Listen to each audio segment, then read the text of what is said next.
modo especial, temos a graça de termos as crianças fazendo a primeira comunhão hoje, recebendo nosso Senhor pela primeira vez. Seus corações estão ardendo de vontade de receber Jesus, que recebam com muito amor e que Jesus passe a fazer parte das suas vidas a partir de agora.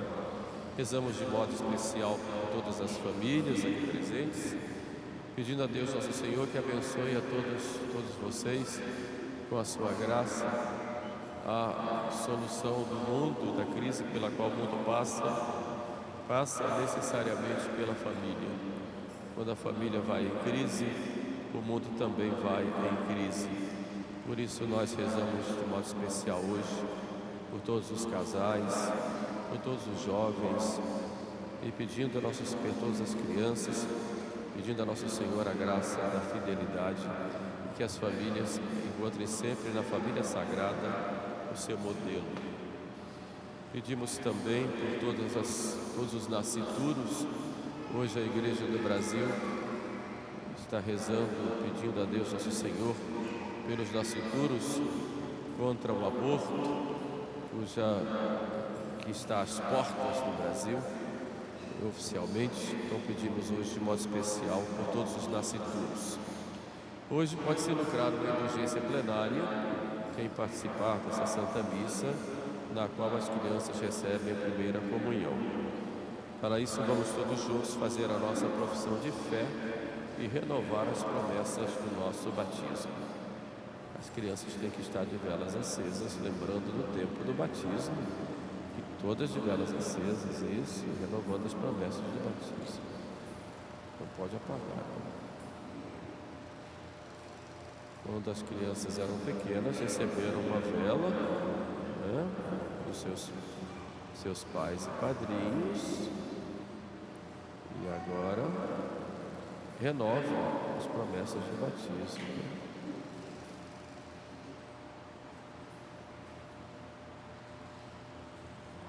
Tem um canto tradicional que diz: prometi no meu santo batismo a Jesus sempre adorar.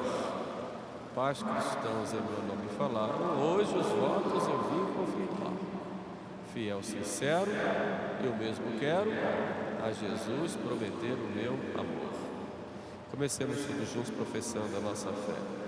Creio em Deus Pai Todo-Poderoso, Criador do céu e da terra, e em Jesus Cristo, seu único Filho, nosso Senhor, que foi concebido pelo poder do Espírito Santo, nasceu da Virgem Maria, padeceu sob Pôncio Pilatos, foi crucificado, morto e sepultado, desceu à mansão dos mortos, ressuscitou ao terceiro dia, subiu aos céus, está sentado à direita de Deus Pai Todo-Poderoso, onde há de vir a julgar os vivos e os mortos. Creio no Espírito Santo, na Santa Igreja Católica, na comunhão dos santos, na remissão dos pecados, na ressurreição da carne, na vida eterna. Amém. Todos respondam juntos: cremos. Credes firmemente todas as verdades contidas neste símbolo dos apóstolos? Credes em geral tudo o que Deus revelou e nos ensina pela sua Santa Igreja? Credes em particular que nosso Senhor Jesus Cristo está presente no Santíssimo Sacramento do altar, tão real e perfeitamente como está no céu? Agora renunciamos. Renunciais a Satanás e a todas as suas pompas e a todas as suas obras? Prometemos. Prometeis guardar os mandamentos de Deus e os preceitos da Santa Igreja? Essa promessa aí também falha. Só um lado aqui prometeu, um aqui não promete não. Quais são os mandamentos de Deus? Quantos são? 10. As crianças estão sabendo mais que os adultos aqui. Primeiro, amar a Deus sobre todas as coisas. Vamos todo mundo repetir, que isso tem que ficar gravado, hein? Hoje sabe dos direitos humanos e sabe dos direitos de Deus. Vamos lá. Amar a Deus sobre todas as coisas. Segundo, não tomar seu santo nome em vão. Terceiro, festas. Quarto, honrar pai e mãe. Quinto, não matar. Sexto, não pecar contra a castidade. Sétimo, não furtar. Oitavo, não levantar falso testemunho. Nono, não desejar a mulher do próximo, nem o marido do próximo. E décimo, não cobiçar as coisas alheias. Isso aí a gente aprendeu quando criança, mas é para poder ficar sempre lembrando, né? Faz parte da nossa doutrina. Prometeis viver e morrer na santa fé católica até o fim de vossa vida. Vamos então agora nos consagrar a Nossa Senhora. Ó Senhora minha, ó minha mãe, eu me ofereço toda a vós, e em prova de minha devoção para convosco, eu vos consagro neste dia os meus olhos, os meus ouvidos, a minha boca, o meu coração, inteiramente todo o meu ser. E como assim só posso, ó incomparável Mãe, guardai-me, defendei-me como coisa de propriedade vossa. Amém. Querida Mãe Virgem Maria, fazei que eu salve a minha alma. Querida Mãe Virgem Maria, querida Mãe Virgem Maria, repitam muitas vezes, todos os dias, esta ejaculatória, para que quando chegar a hora da morte, seja a última ejaculatória que vocês digam. A hora de morrer. Vão ter que repetir muitas vezes durante o dia, mas depois já sai. Querida Mãe Virgem Maria, fazei que eu salve a minha alma. Vamos agora então fazer o asperges.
Domini misericordia tua.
omnipotência eterna Deus, cui abundância pietatis sui et merita supplicum excetis et vota, e funde super nos misericordiam tua, ut dimites quae conscientia metunt, et adices quod oratio presumi, per Dominum nostrum Iesum Christum Filium tuum, qui te convivit et regnit, in unitate Spiritus Sancti Deus, per omnia saecula saeculorum.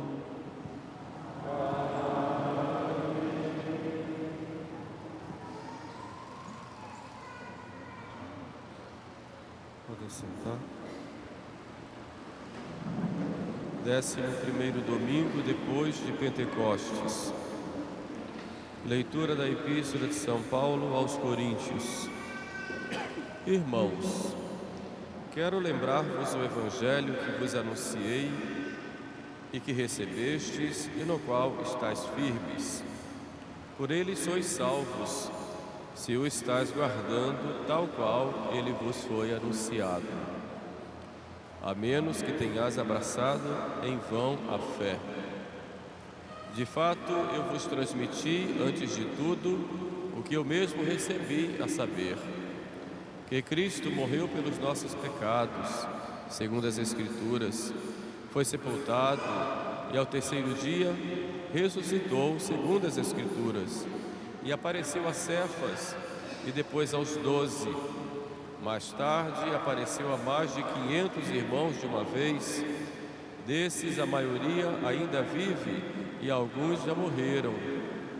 Depois apareceu a Tiago, depois a todos os apóstolos e por último apareceu também a mim, que sou como que nascido fora do tempo. Com efeito, eu sou o menor dos apóstolos, nem mereço o nome de apóstolo, pois eu persegui a igreja de Deus. É pela graça de Deus que sou o que sou, e a sua graça não foi em vão em mim.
Sancti Evangelii secundum Marco.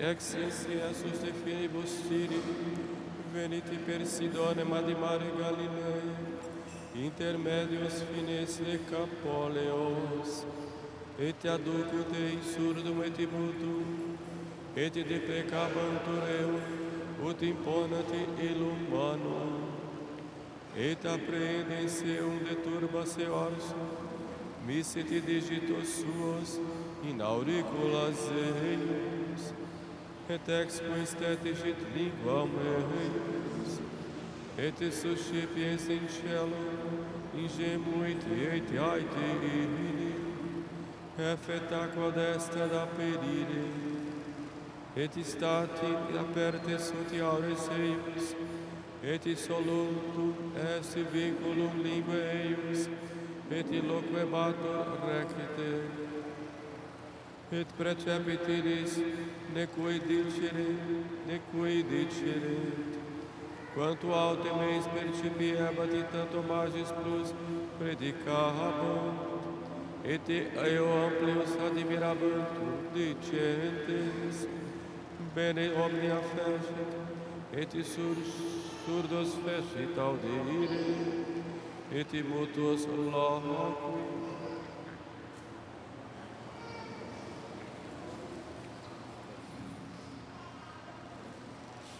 Naquele tempo, Jesus deixou de novo a região de Tiro, passou por Sidônia e continuou até o mar da Galileia, atravessando a região da Decápole. Trouxeram-lhe então um homem que era surdo e mal podia falar, e pediram que impusesse as mãos sobre ele. Levando-o à parte, longe da multidão, Jesus pôs os dedos nos seus ouvidos e tocou-lhe a língua com a saliva. Levantando os olhos para o céu, suspirou e disse: Éfeta, isto é, abre-te. Imediatamente os ouvidos do homem se abriram e a língua soltou-se e ele começou a falar corretamente. Jesus ordenou que não o contassem a ninguém, mas quanto mais o proibia, mais o proclamavam. E cheios de admiração diziam: tudo ele tem feito bem, fez os surdos ouvirem e os mudos falarem.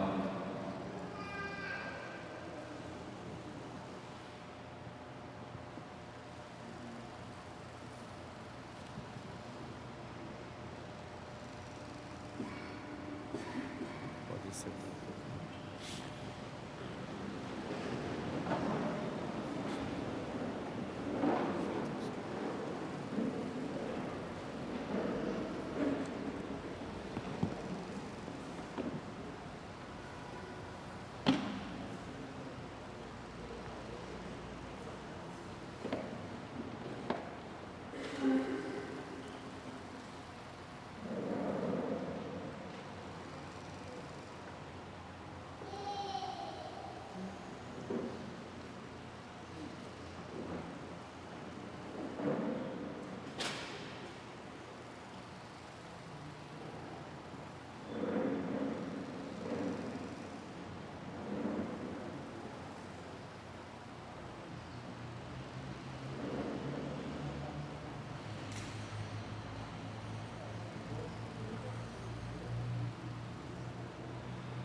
Na epístola de hoje, São Paulo faz um grande testemunho da ressurreição. Porque sobre a ressurreição é que se baseia a nossa fé, a ressurreição de Cristo, que é penhor da nossa ressurreição. É verdade, um fato histórico, Jesus Cristo foi crucificado, foi morto, foi sepultado. E quando a igreja coloca esses termos no credo, é exatamente para responder a várias heresias que durante a história apareceram. Ele morreu verdadeiramente, foi crucificado, pois, foi sepultado, portanto tinha um corpo, foi sepultado e ressuscitou ao terceiro dia. A ressurreição é, pois, um fato histórico, e São Paulo fala de várias testemunhas desse fato, porque viram Jesus morto e viram Jesus ressuscitado. E esse testemunho dos primeiros cristãos fica muito claro, exatamente devido às várias aparições que Nosso Senhor fez durante os 40 dias após a ressurreição. E foi uma ressurreição real, não foi simbólica, como dizem, por exemplo, os modernistas, que querem negar a ressurreição, dizendo que a ressurreição seria uma espécie de sentimento dos apóstolos, em que percebiam que Jesus Cristo estava presente no meio deles. Não foi assim, foi algo real. Jesus apareceu várias vezes, inclusive eles não acreditaram no início. Jesus pediu alguma coisa para comer, para mostrar que ali estava o seu corpo, e increpou em vários momentos porque eles não acreditavam, de modo que eles deram a sua vida por nosso Senhor. Mas, mais do que a própria realidade da ressurreição, que é para nós a base e fundamento da nossa fé, como doutrina, mais do que isso é o que a ressurreição fez na vida deles. E aí nós vemos bem claro na história de São Paulo, que era um homem, um perseguidor da igreja de Deus, embora talvez tivesse sua reta intenção, mas era um grande perseguidor, perseguia a Cristo. Cristo aparece a ele na entrada de Damasco e pergunta: por que você me persegue, Saulo? Saulo cai do cavalo e se levanta então convertido, já com uma nova vida. Portanto, a ressurreição de Cristo, que leva a esse encontro pessoal de Paulo com ele, transforma a vida de Paulo. E já não é mais Saulo e se torna Paulo, exatamente com esta nova vida, pelo encontro pessoal com o nosso Senhor. Então a ressurreição de Cristo é para nós não apenas um fato do passado, mas deve acontecer na nossa vida na medida em que nós vivemos nele, nos configuramos a ele e nos transformamos nele. A ressurreição é para nós um fato, mas é também para nós uma realidade atual. Eu vivo em Cristo, como diz São Paulo. Meu viver é Cristo, já não sou eu quem vivo, mas é Cristo quem vive em mim. Então o encontro com o nosso Senhor no Evangelho, o encontro na oração, o encontro sobretudo no sacramento da Eucaristia, na caridade e de modo especial, evidentemente, na Eucaristia, que Cristo está real e substancialmente, deve nos transformar. E se nós não buscamos a santidade, a nossa configuração como a pessoa de nosso Senhor Jesus Cristo, nós ainda precisamos melhorar muito na nossa vida de católicos, na nossa vida de cristãos.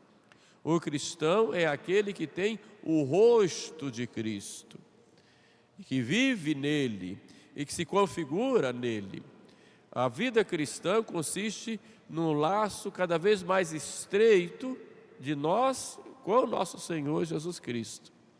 O Pai, quando nos olha, tem que ver em nós o seu próprio Filho.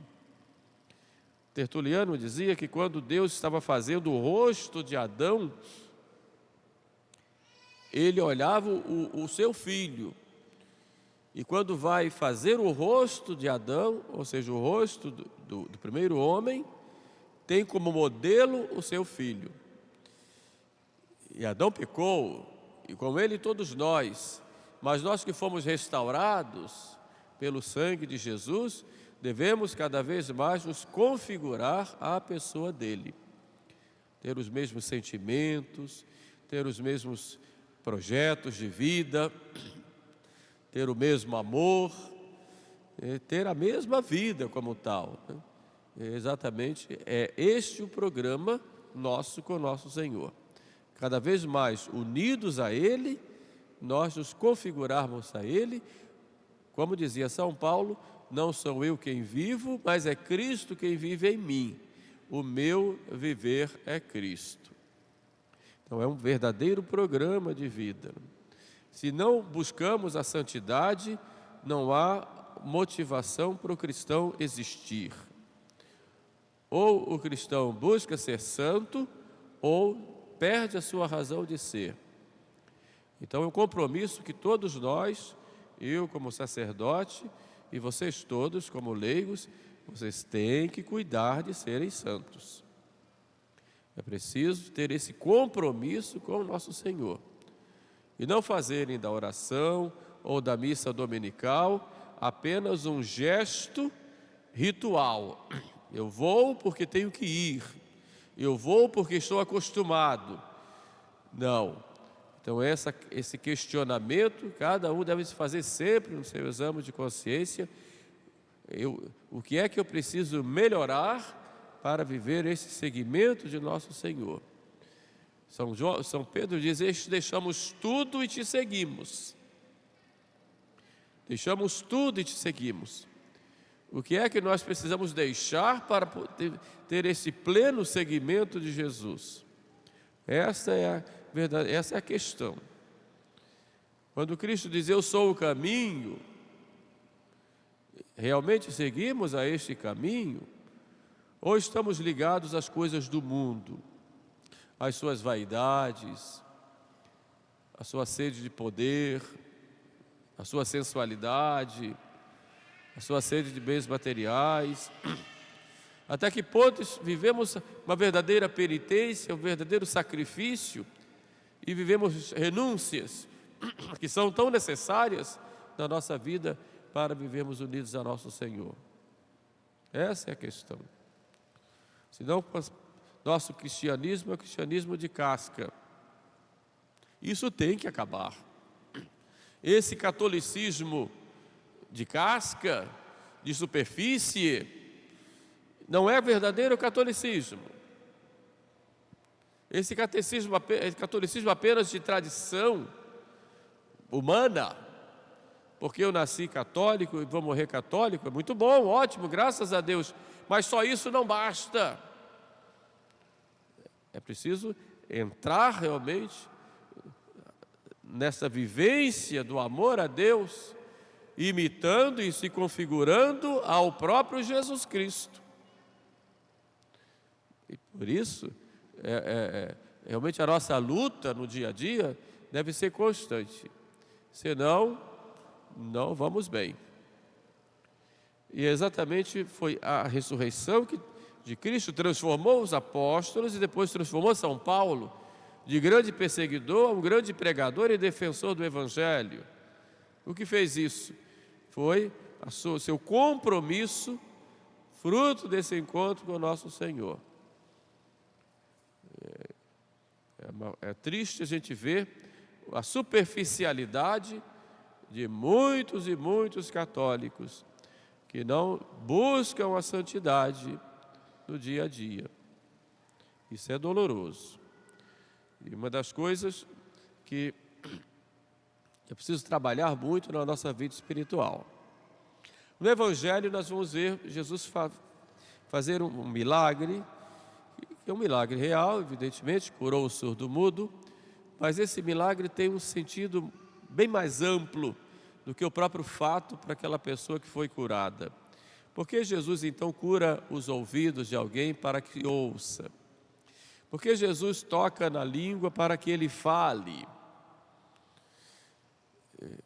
Porque o ouvido e a língua têm para Jesus um sentido muito grande. Que lição nós tiramos daí? O primeiro é o ouvido, né? Jesus cura o ouvido. O ouvido para quê, né? Para escutar, é claro. E em diversos momentos Jesus chama atenção para os nossos ouvidos. Quem tem ouvidos para ouvir, que ouça. Diante de Marta, que está lá trabalhando, Maria está escutando Jesus. Jesus diz: Marta, Marta, tu te preocupas com tantas coisas, enquanto uma coisa só é necessária. E Maria escolheu a melhor parte, porque estava ali escutando nosso Senhor. Falando da igreja, Jesus diz: quem não quiser ouvir a igreja, seja tido como um pagão ou um pecador público. Às vezes reclamava dos fariseus: eu falo e não quereis ouvir.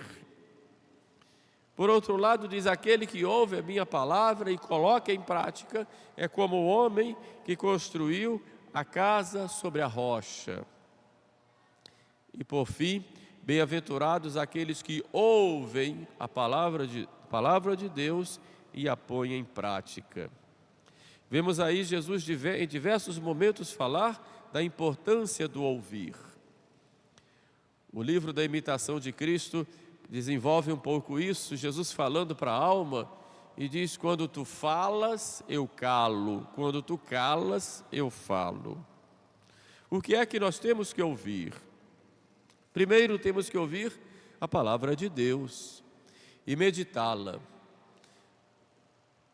Salmo 118, Davi diz: eu medito os teus mandamentos. E todo salmo praticamente vai nesse tema: meditar os mandamentos e depois colocar em prática esses mandamentos.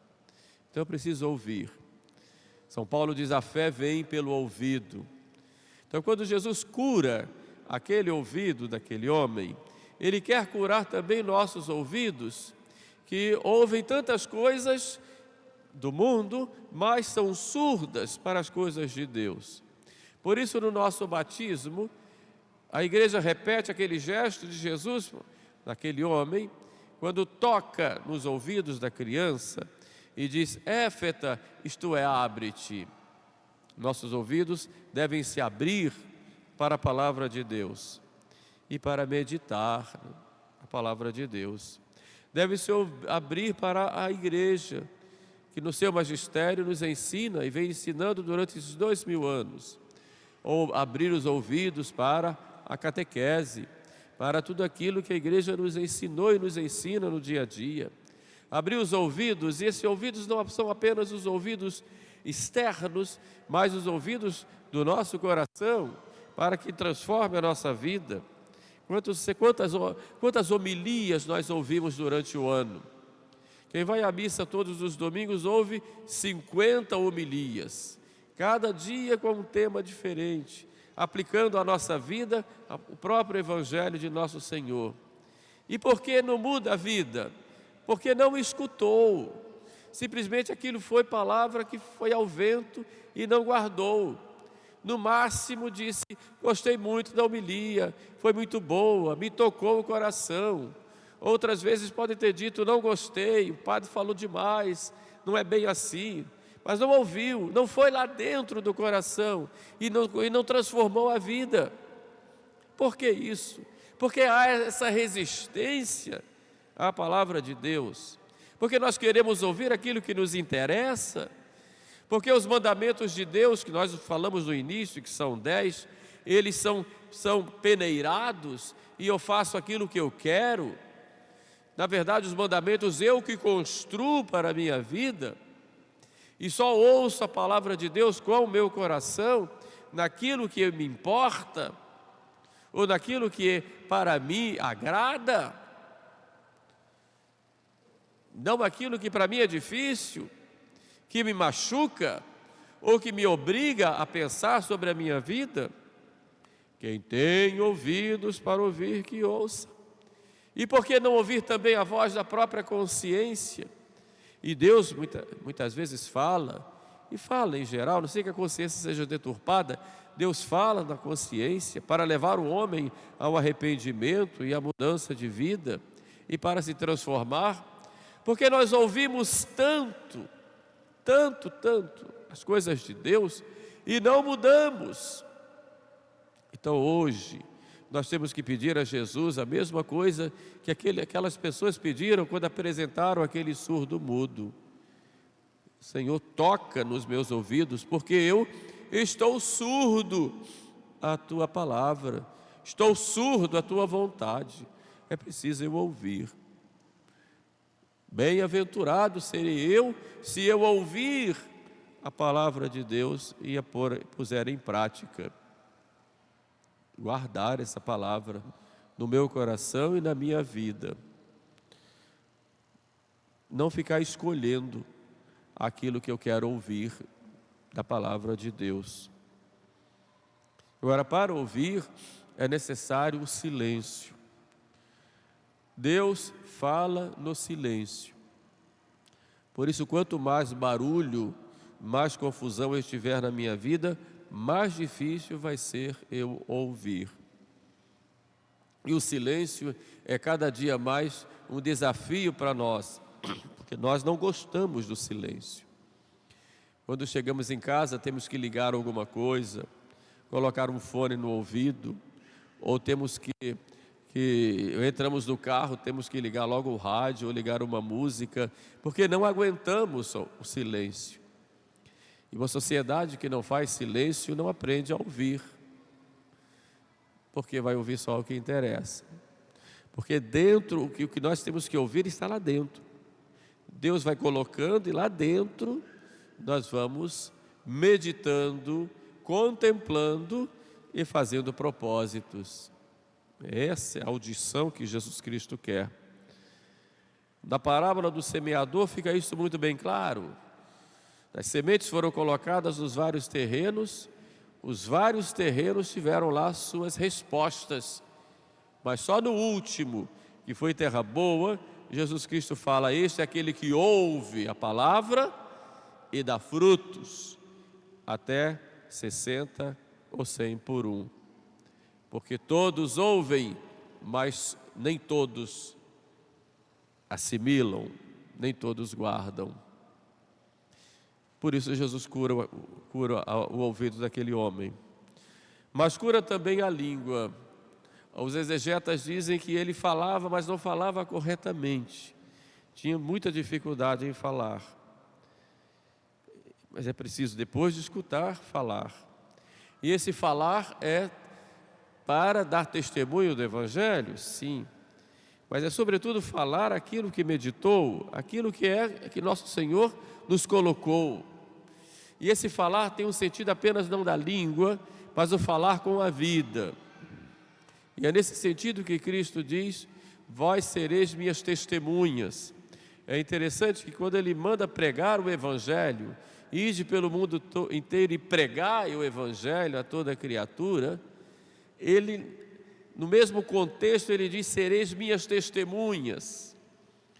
E depois vamos ver quando os fariseus, quando as autoridades religiosas proíbem os apóstolos de pregar, São Pedro diz: não podemos calar aquilo que vimos e ouvimos. Portanto, o falar é fruto de uma meditação, é fruto de uma imersão, no certo sentido, na palavra de Deus e naquilo que Deus ao Senhor nos fala, através do Evangelho e da Igreja e das inspirações da graça. Mas o falar não pode ser um falar por impulso, o falar sem pensar, o falar por falar, mas um falar fruto de uma construção interior que foi feita pelo Espírito Santo em nós. São Paulo diz: eu vos transmiti aquilo que eu recebi, então eu recebo e transmito. Esse é o falar segundo o Evangelho, como nós vimos na epístola de hoje. Tradidit et quod accepit. Eu recebi e vos transmiti. O mundo carece hoje de pessoas que falem e que deem testemunho da verdade. Sobretudo porque as pessoas só falam aquilo que pode agradar. São Paulo diz a Timóteo: prega a palavra, fala, quer agrade, quer desagrade? Sobretudo porque nos últimos tempos virão homens que não suportarão que se ouvir a sã doutrina. Por isso devem falar, e farão para si mestres conforme os seus desejos, pessoas que falarão aquilo que querem ouvir, levados pelo prurido de ouvir, e deixarão de dar ouvido à verdade para dar ouvido às histórias, às fábulas. Tu, porém, vigia e ser fiel ao teu ministério e fala. Prega a palavra, quer agrade, quer desagrade. Admoesta, suplica, tem paciência, mas fala. E não é para falar para agradar as pessoas, mas falar a verdade, falar de nosso Senhor. Mas para falar de nosso Senhor, eu tenho que primeiro falar com o nosso Senhor. Daí eu preciso ter vida de oração. E a minha boca deve se abrir primeiro para falar com Deus, na oração. Depois sim, falar com Deus, ao pedir perdão dos meus pecados. Quantas vezes o demônio trava a língua das pessoas para não irem ao confessionário, por vergonha ou por medo, ou porque acham que não tem necessidade. Preciso pedir a Deus, nosso Senhor, que solte essa língua. Solte essa língua também na hora de dar testemunho da fé, em um mundo cada vez mais avesso e perseguidor de nosso Senhor e da fé cristã. Então temos que falar corretamente, não aquilo que nos agrada, mas aquilo que tem que ser dito, quer agrade, quer desagrade. Neste milagre, quem sabe nós também estejamos como aquele surdo mudo. Quem sabe estamos precisando também que Jesus Cristo venha e toque com o dedo nossos ouvidos e nossa língua. O dedo é sempre sentido como o toque do Espírito Santo. Digitus paternae dextere, o dedo da mão direita do Pai, que é o próprio Espírito Santo que vem a nós. Quem sabe hoje nós precisamos disso. Vamos pedir que nosso Senhor abra nossos ouvidos para a verdade, que toque nossa língua para que possamos falar aquilo que importa para a nossa vida espiritual. E que nosso Senhor nos dê a graça de cada vez mais buscarmos viver a perfeição, vivermos a santidade, não nos deixando levar pelos louvores do mundo, pelos incensos que o mundo nos coloque, mas que seja fruto de um compromisso nosso, fruto do nosso batismo, compromisso com Cristo, nosso Senhor. Amém.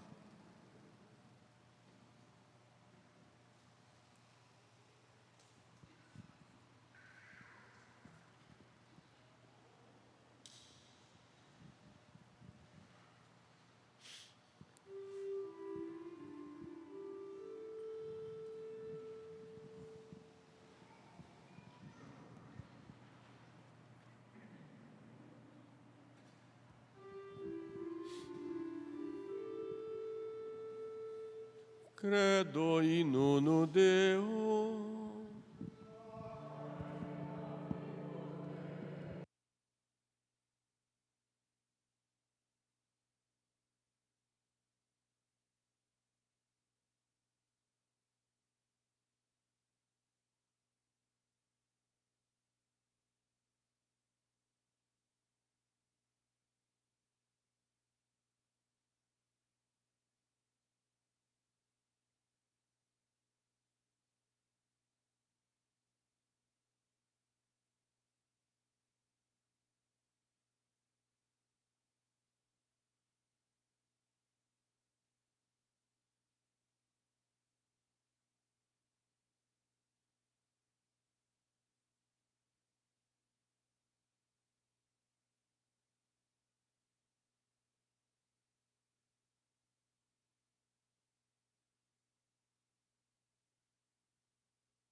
per omnia saecula saeculorum.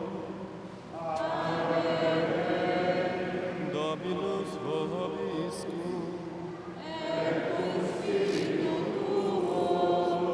Sursum corda.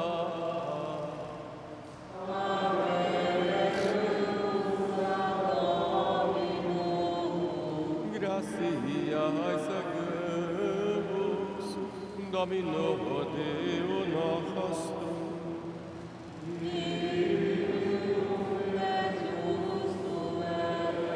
Veredino et justum est, ecum et salutare. Noi sibi sempre tubique gratias agere. Domine Sancte Pater omnipotens eterne Deus, qui unigenito Filio Tuo, et Spiritus Sancto, unus es Deus, unus es Dominus, non in unius singularitate personae, sed in unius trinitate substantiae, quod in de Tua gloria revelante Te credimus, hoc de Filio Tuo, hoc de Spiritu Sancto, sine differentia discretionis exius, ut in confessionem vere sempiterneque Deitatis, et in personis proprietas, et in essentia unitas, et in majestate adoretur qualitas, quam laudat angeliatique arcangeli, cherubim quaquiac serafim, qui non cessat clamare quotidie una voce dicente.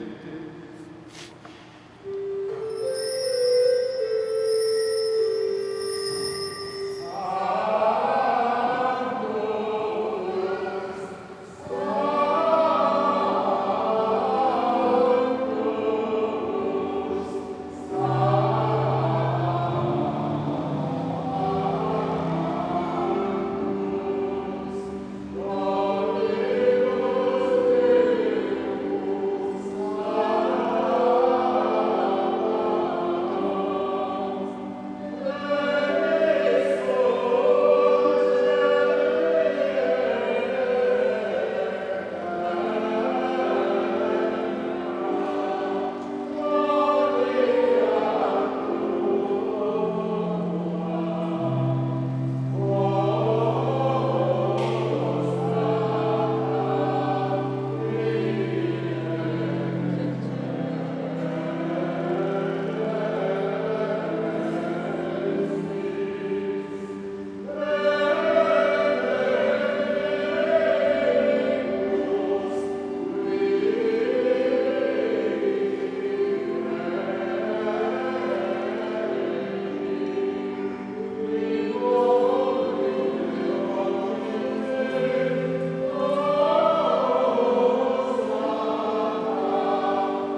seculorum.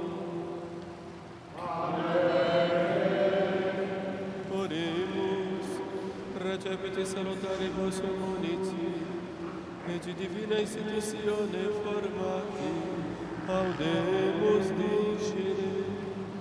Pater noster, qui eis in celis, sanctificetur nomen tuum, adveniat regnum tuum, fiat voluntas tua, sicut in cielo et in terra. Pane nostrum quotidianum da nobis hodie, et dimitti nobis debita nostra, sicut et nos dimittimus debitoribus nostris, et ne nos inducas in tentationem,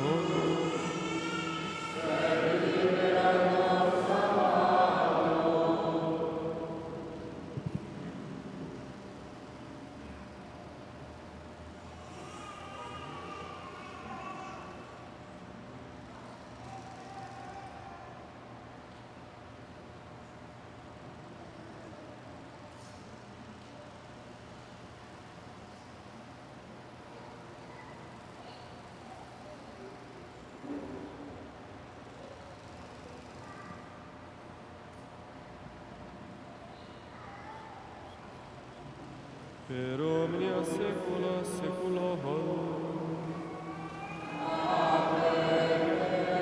Pax Domini sit semper vobiscum.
sacramenti, subsidium mentis et corporis, utino troca salvati celestis remedi plenitudine gloriemo, per Domino nostrum Iesu Christum Filium Tuum, qui tecum vivit et regnit, in unitate Spiritus Sancti Deus, per omnia saecula saeculorum.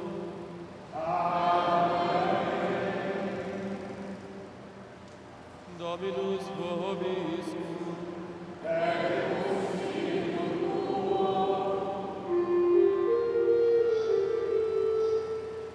Ite missa est.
Vamos agora fazer a consagração das famílias, a família sagrada.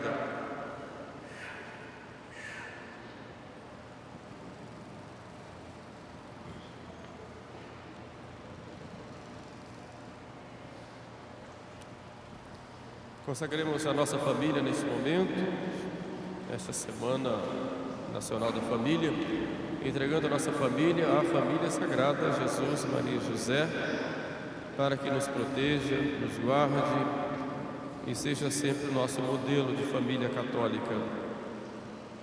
Ó Jesus, nosso amabilíssimo Redentor, que tendo vindo para esclarecer o mundo com a doutrina e com o exemplo, quisestes passar a maior parte de vossa vida mortal, humilde e submisso a Maria e a José, na pobre casa de Nazaré, para manifestar e santificar essa família que devia ser o futuro modelo das famílias cristãs. Dignai-vos, ó Jesus, acolher benignamente essas famílias aqui presentes, sobretudo as famílias das crianças que fizeram sua primeira comunhão, que agora se dedicam e se consagram a vós. Protegei-as, guardai-as, fazei que nelas reine com o vosso temor a paz, a concórdia da caridade cristã, a fim de que possam conformar-se com o divino modelo de vossa sagrada família e merecerem todas, sem exceção de ninguém, a eterna felicidade. Ó Maria, Mãe amorosíssima de Jesus e também Mãe nossa, fazei que, por vossa piedosa intercessão, que Jesus acolha benignamente esta humilde oferta destas famílias e nos conceda a todos suas graças e bênçãos. São José, amantíssimo guarda de Jesus e de Maria, concedei-nos o socorro de vossas orações em todas as nossas necessidades espirituais e temporais, a fim de que possamos, com a bem-aventurada Virgem Maria e convosco, louvar e bendizer eternamente a Jesus Cristo, vosso divino Redentor. Amém. Vamos fazer agora a oração do nascituro, que é prescrita para todas as paróquias do Brasil no dia de hoje. Nós vos louvamos, Senhor Deus da vida, bendito sejais porque nos criastes por amor, vossas mãos nos moldaram desde o ventre materno. Nós vos agradecemos pelos nossos pais e todas as pessoas que cuidam da vida desde o seu início até o fim. Em vós somos, vivemos e existimos. Abençoai a todos que zelam pela vida humana e a promovem. Abençoai as gestantes e todos os profissionais de saúde. Dai às pessoas e às famílias o pão de cada dia, a luz da fé e do amor fraterno. Nossa Senhora Aparecida, intercedei pelos nossos nascituros, pelas nossas crianças, nossos jovens, nossos adultos e nossos idosos, para que tenham vida plena em Jesus, que se ofereceu, que ofereceu a sua vida em favor de todos. Amém. Nossa Senhora Aparecida, rogai por nós. Ave Maria, cheia de graça, o Senhor é convosco. Bendita sois vós entre as mulheres, e bendito é o fruto do vosso ventre, Jesus.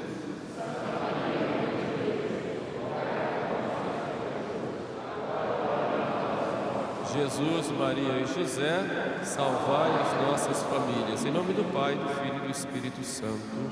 Amém. Então, as crianças, se quiserem a primeira comunhão, vem aqui tirar uma foto com o padre. E depois eu quero falar com os crismandos que têm feito o curso de preparação para a crisma. Depois eu quero falar rapidamente ali no salão aqui atrás da igreja. E vou atender confissões também daqueles que não puderam se confessar antes.